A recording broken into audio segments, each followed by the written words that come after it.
के तारे कहाँ गए। नाम आएगा आज चौंकेंगे, चौंकेगा तो फिर तालियों में बदल दीजिएगा। ये भारत माँ की आँख के तारे कहाँ गए।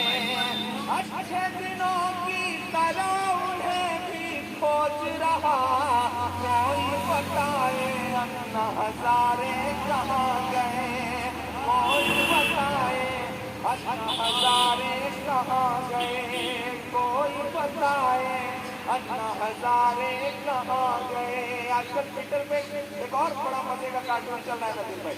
अन्ना हजारे जी लेटे हुए हैं और हाथ जोड़ के बगल में कैप्शन लिखा हुआ है कि मैं सोने जा रहा हूँ, जब कांग्रेस की सरकार आ जाए तो मुझे जगा देना, मुझे धरने पर बैठना।